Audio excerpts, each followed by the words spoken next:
I want to talk to you about a quiet kind of power, the kind you carry when you stop taking things so personally.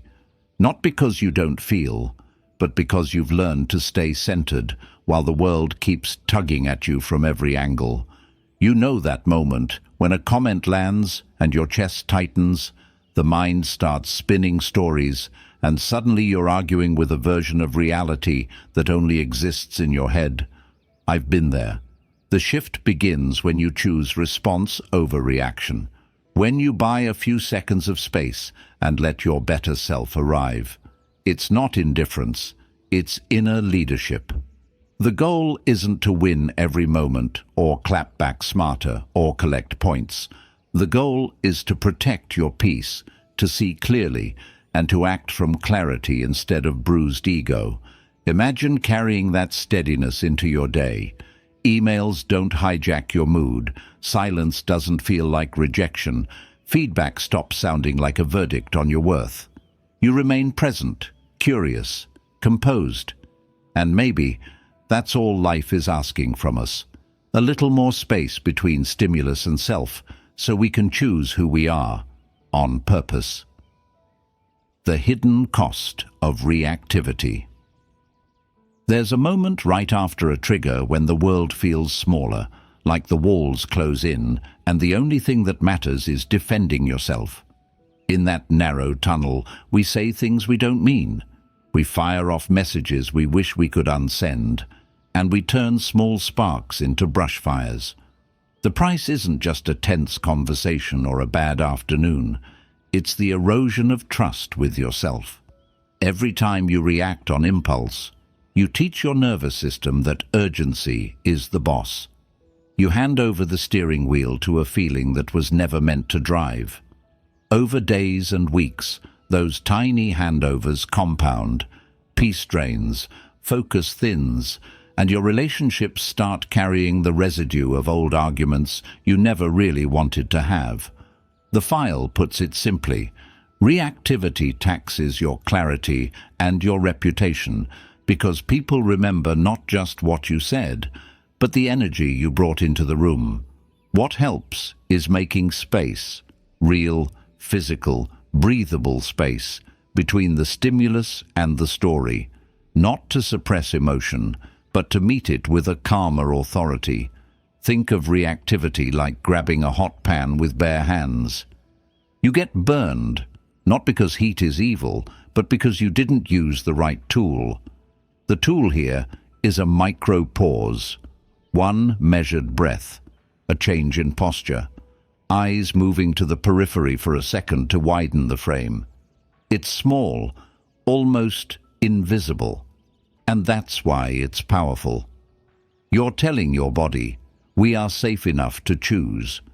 You don't need a perfect script. You need a consistent interruption. Over time, your baseline changes.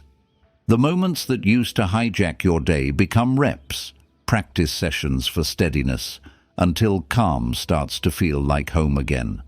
If then helps. If I feel heat rising, tight chest, quick breath, fast words, then I buy 10 seconds. No replies, no decisions. I step away, drink water, walk to the window, or type a draft and let it sit. If the story in my head says, they don't respect me, then I test it against the simplest alternative.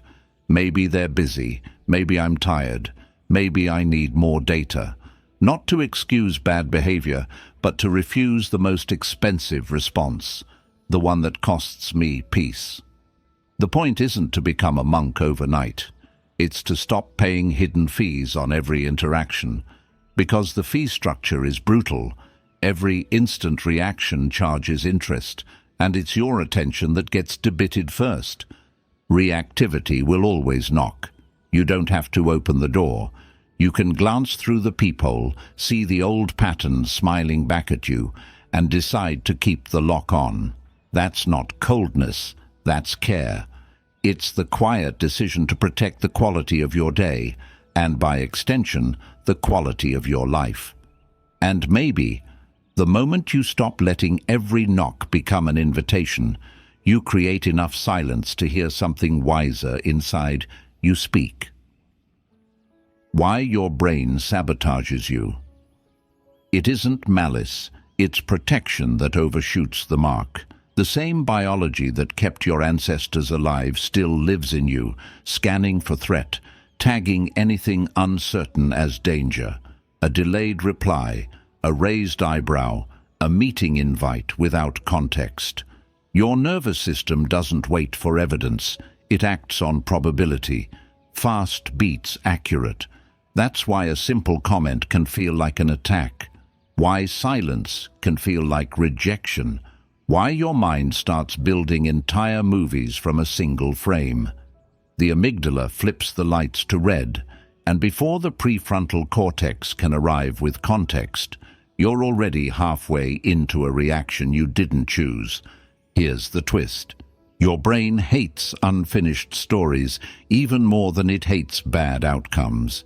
So it fills gaps with worst-case narratives to close the loop. That's why "they must think I'm incompetent" feels more believable than "maybe they're just busy." The catastrophic story gives certainty, painful, yes, but neat. The healthier story stays open a little longer. It asks for data, which means you have to sit with ambiguity. And ambiguity is where the ancient alarm bells ring loudest. There's a physiological layer too. Sleep debt, low blood sugar, and constant notifications prime the system toward hypervigilance. When the body is depleted, it interprets neutral signals as threatening. Try this the next time you feel a spike. Check the basics. When did you last sleep well, drink water, or step outside? It sounds trivial until you notice how often your deep emotional truths dissolve after a nap, a walk, or a meal. Sometimes the mind isn't lying. It's just tired. So what do? We stop arguing with biology and start partnering with it. Think of your nervous system as a loyal but excitable guard dog. You don't punish it for barking. You train it to check in with you before it bites. A simple protocol helps. Name, normalize, nuance. Name what's happening. Surge, alarm, story building. Normalizing diffuses shame. This is a body response doing what bodies do. Then add nuance. What are 3 non-threatening explanations? This sequence buys time, and time is oxygen for clear thought. If, then cues make it practical. If I feel that rush, tight chest, heat in the face, fast in a monologue, then I will do a 30-second reset. Inhale through the nose, exhale longer than I inhale, drop my shoulders, soften my gaze, and place one sentence between me and the story. I don't have enough data yet. If I'm tempted to write a defensive message, then I draft it in notes, walk for 2 minutes and ask, what outcome do I actually want? Not the win, not the last word, the outcome. Often it's understanding, connection, or a clean boundary. Choose the smallest action that moves you toward that, not the loudest one that satisfies the alarm. Over time, this is how the brain learns a new association. Discomfort doesn't equal danger, it equals a cue to slow down. You're not suppressing emotion, you're sequencing it. Feeling first, meaning second, action last. That order matters. It's the difference between being driven by a storm and learning to sail in it. And maybe that's the quiet mastery we're after. Not to silence the alarm forever, but to hear it, thank it, and decide what kind of person we'll be before we answer the knock. The 4 levels of emotional mastery. Think of it like learning to drive in the rain. At the first level, you're in reflex mode. The road surprises you and the car skids. Your hands clamp the wheel and you overcorrect. You're not bad, you're untrained. Mastery begins when you can name the skid while it's happening. Heat in the face, quick breath, tunnel vision. That naming is level 2. Awareness in the moment. You still feel the pull, but you've turned on the cabin light. You can see your hands on the wheel. Level 3 is regulation. You change the sequence. Breath first, meaning second, action last. You lengthen your exhale, drop your shoulders, widen your gaze, and the tires grip again. You don't force calm, you create conditions for it. Then comes level 4, leadership. Not over others, but over your inner weather. You walk into tense rooms and set the temperature. Your steadiness becomes contagious. People match your pace without you saying a word. None of this is about becoming emotionless. It's about precision. At level 1, emotions drive you. At level 2, you sit in the passenger seat and watch. At level 3, you take the wheel back. At level 4, you decide where the convoy goes. Notice how each level has a simple test. If you realize you overreacted only hours later, that's level 1. No shame, just data. If you catch yourself mid-sentence and soften your tone, you're in level 2. If you pause before replying and choose a response that serves the outcome, that's level 3. If your presence calms others before the first word is spoken, you've touched level 4. You'll move between levels in one day, even in one conversation. That variability isn't failure, it's training. Mastery isn't a badge you earn, it's a practice you maintain. Make it practical. Create a small ritual that marks the shift between levels. Touch thumb to forefinger as a private signal. I'm awake. Pair it with one sentence. I can choose the next move. Set an if-then that upgrades you one level at a time. If you notice a spike, then breathe out longer than you breathe in for 30 seconds. If you're composing a reply, then write the first draft. Delete the heat. Keep the point. If you feel the urge to prove something, then ask, what outcome do I want 3 hours from now? The right question is often more regulating than the perfect argument. And build a baseline when you're calm. Sleep, food, sunlight, movement. That's the quiet scaffolding that lets you access higher levels when it matters. Tired bodies tell harsher stories. There's a deeper shift too. At higher levels, you stop taking other people's weather as a forecast for your day. Someone's urgency doesn't become your emergency. Someone's silence doesn't become your rejection. You carry your own barometer. And that changes how you love, lead, and live. You become someone who can hold tension without breaking, who can hear hard truths without collapsing, who can say no without guilt, and yes without fear. Not because you're perfect, but because you've decided to be responsible for the space between stimulus and response. That space is where character is built. And maybe that's where freedom begins. Not in never feeling the storm, but in knowing, with quiet confidence, that you can drive through it. The stop method. This is where everything starts to become usable in real life, not just interesting. Because in theory, stay calm sounds spiritual and noble. In the moment, it feels impossible. The stop method is how you buy back control in the exact second you're about to say or do something you'll carry for months. It's simple, but it's not soft. It's intervention. S is for stop.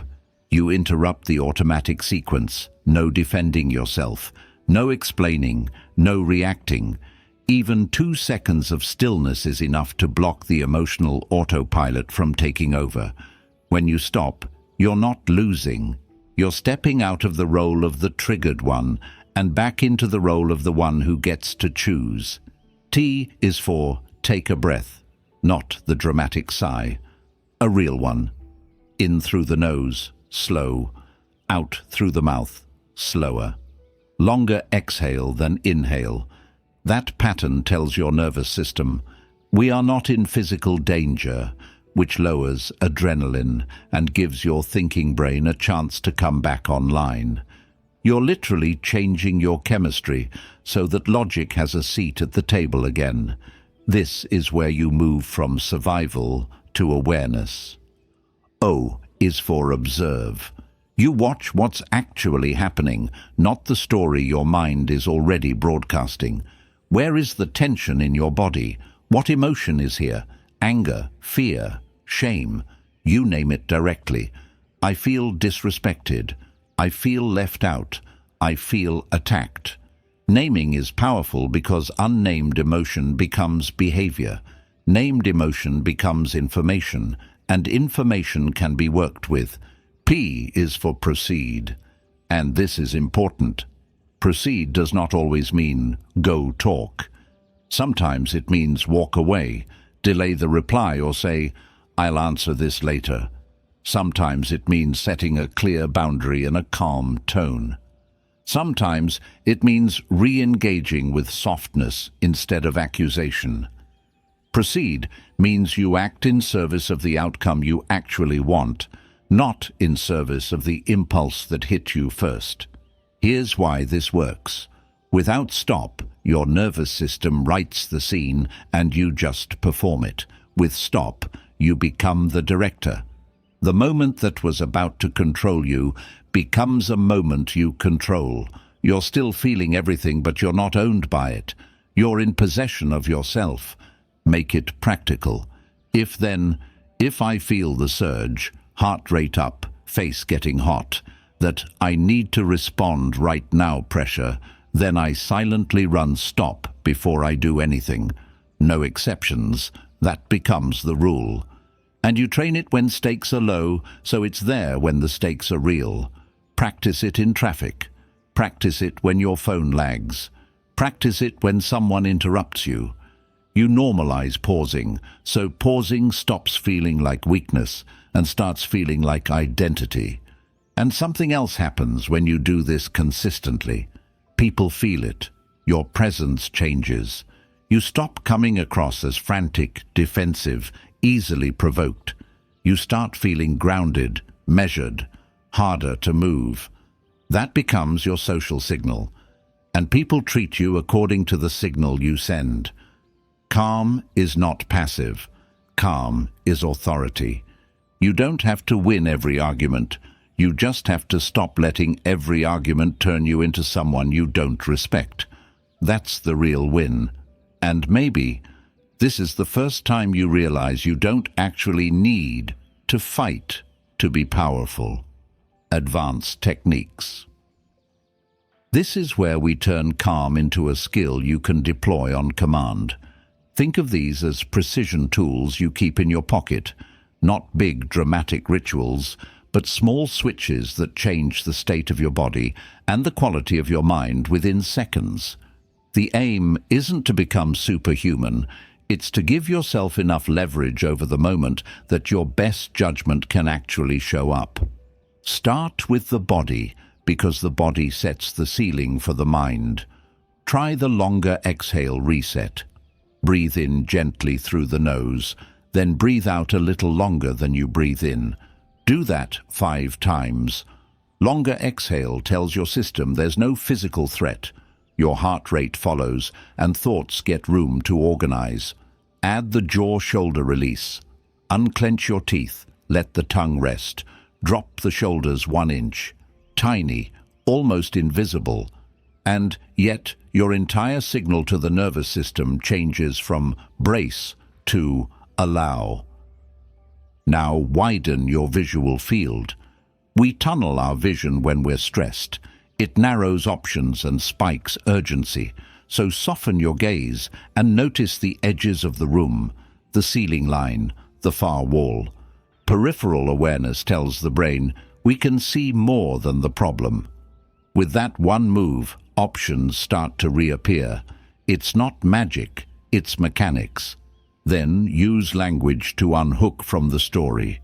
Cognitive diffusion is simple. Prepend the phrase, I'm having the thought that, before whatever your mind is screaming. I'm having the thought that they don't respect me. The sentence is clunky on purpose. It creates just enough distance to see that a thought is an event, not a fact. Pair it with naming feelings in plain words. anger, fear, shame, disappointment. Unnamed emotion becomes behavior. Named emotion becomes data. When you're ready to speak, use a low arousal script. High emotion loves sharp edges. Trade them for clear edges. Try this sequence. When X happens, I feel Y. What I want is Z. Are you open to A, B, C? It's not therapy speak, it's collision avoidance. You're stating reality, owning your experience, naming a goal, and offering concrete paths forward. You reduce ambiguity without escalating heat. For decisions, use the one thing rule. Under pressure, the brain loves to juggle 5 priorities and drop them all. Ask, what is the smallest next step that serves the outcome I want? Then do only that, not 10 steps. 1. Send the clarifying email. Take the 10-minute walk. Drink the glass of water. Momentum begins with something you actually finish. Now add time to your side. People say, sleep on it, because time is an underrated tool. Use a 30-minute rule for sensitive replies. Draft it, park it, move your body, return with a cooler head. Or use the 24-hour rule for decisions that affect trust or identity. If it still feels true tomorrow, it's probably you, not just adrenaline. Set implementation cues so these tools fire automatically. If, then works. If my face heats up and my chest tightens, then I run 5 longer exhale breaths and widen my gaze. If I need to reply to criticism, then I write the low arousal script before I write anything else. If I'm looping on a fear, then I say out loud, I'm having the thought that, and identify 2 alternate explanations. Repeat until it feels natural. Finally, protect your baseline like it's part of the job, because it is. Hydration, sunlight, movement, real food, real breaks. Not for optimization points, but because tired bodies tell catastrophic stories. The better your baseline, the cheaper it is to be calm, and the more available you are to your own wisdom when it counts. This isn't about pretending you're above the mess. It's about becoming skilled inside the mess. So your presence is steady, your words are clean, and your choices actually build the life you want. And maybe that's the quiet revolution. Not louder power, but better control of the few levers that change everything. Building the baseline.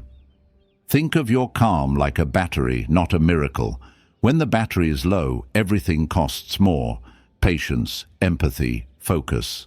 Tiny frictions feel like personal attacks. Neutral faces look hostile. A slow email reads like rejection. That's not a character flaw. That's a depleted system trying to sprint on fumes. So before we talk about advanced leadership under pressure, we start here, your baseline. The quiet, unglamorous routines that make steadiness cheap and reactivity expensive. Sleep that actually restores you. Food that stabilizes blood sugar instead of spiking and crashing it. Movement that shakes stress hormones out of your muscles so your mind can breathe. Sunlight in your eyes early in the day to anchor your circadian rhythm. Real breaks that let the nervous system downshift instead of pretending to rest while you doom scroll. The baseline isn't about perfection, it's about predictability. When your days have a few anchor points, your biology stops guessing and starts cooperating. Imagine 3 dials you can set every morning: light, movement, and attention. Step outside for 2 minutes of daylight. No sunglasses, no phone. Just let your body know it's daytime. Move your body, walk, stretch, a handful of squats, enough to tell your system, we're an animal and we're alive. Then set your attention on a single bite-sized task and finish it. Not because it's impressive, but because completion builds trust with yourself. That first clean win will carry you farther than an hour of half-distracted effort. There's a reason small habits change big behavior. The brain uses yesterday's you to predict today's choices. If yesterday you kept promises, bedtime, meals, movement, today you inherit a gentle momentum. If yesterday you ran on caffeine and fight or flight, today you inherit the bill. So we make momentum cheap. Keep your environment on your side, a water bottle on the desk, shoes by the door, phone charger in another room at night. Don't fight triggers. Design around them. If your late-night scrolling wrecks your mornings, put the phone to bed in the kitchen and leave a book by your pillow.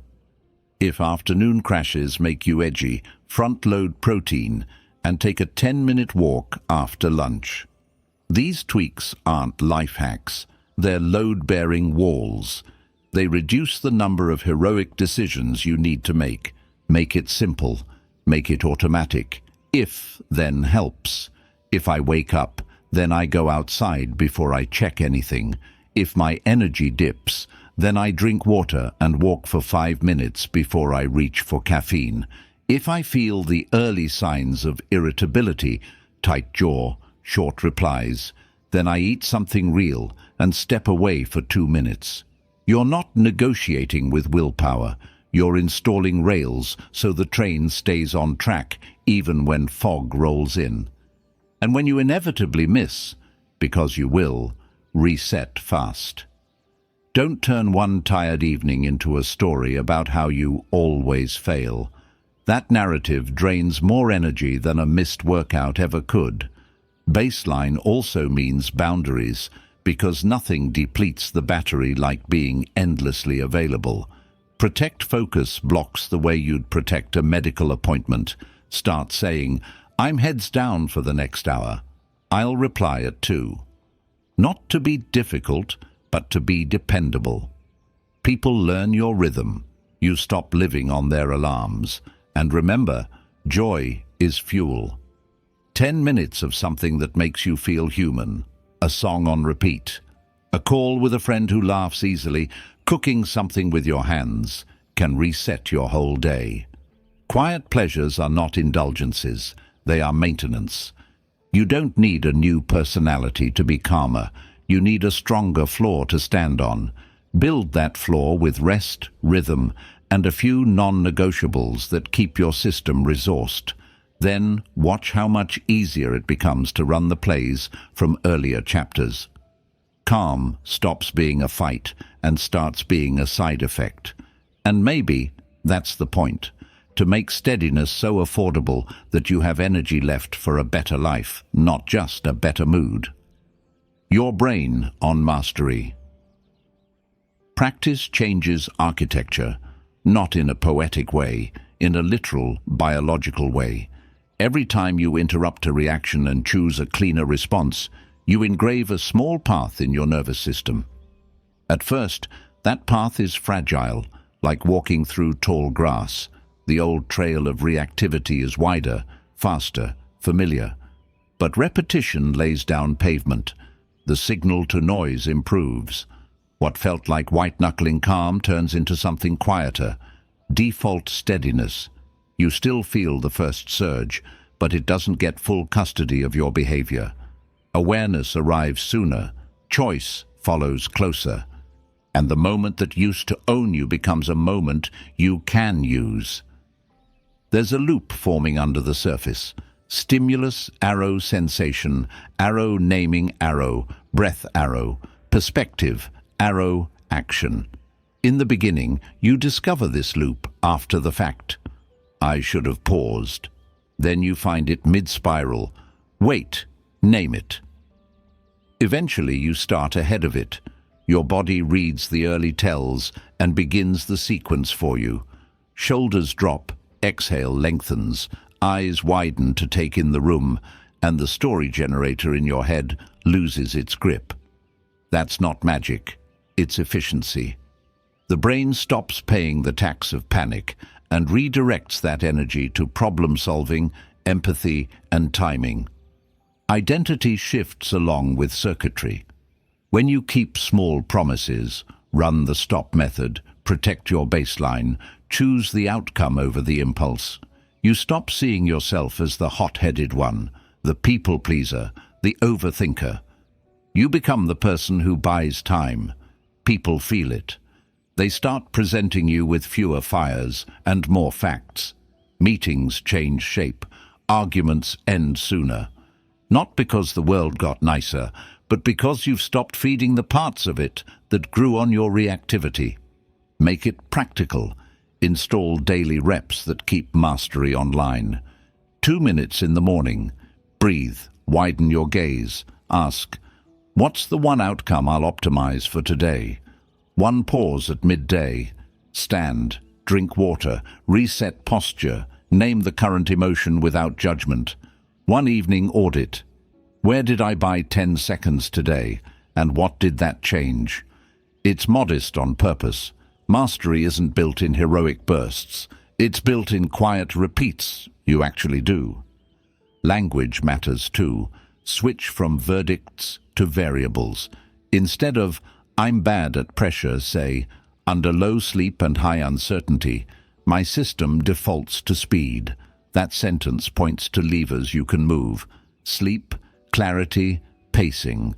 And when you slip, which you will, treat it like a lab note, not a character flaw. Strong surge at 3 p.m., low food, responded too fast. Next time, walk, then reply. Shame keeps the old trail open. Notes lay fresh pavement. There's a social dividend to all this. Your calm becomes a resource for the room. You hear what wasn't said, ask one clean question, and remove 5 minutes of confusion. You decline the invitation to escalate and offer a path forward instead. That's leadership without the badge. People often think mastery means never shaking. In reality, it means shaking without spilling, feeling the tremor, and still placing the cup gently where it needs to go. Keep the aim humble, not perfection, but predictability, not domination, but direction. You're training your system to put wisdom at the front of the line when it counts. And maybe that's the real upgrade, when your best self is not a special occasion, but the one who answers first. Performing under pressure. Pressure is just attention wearing a deadline.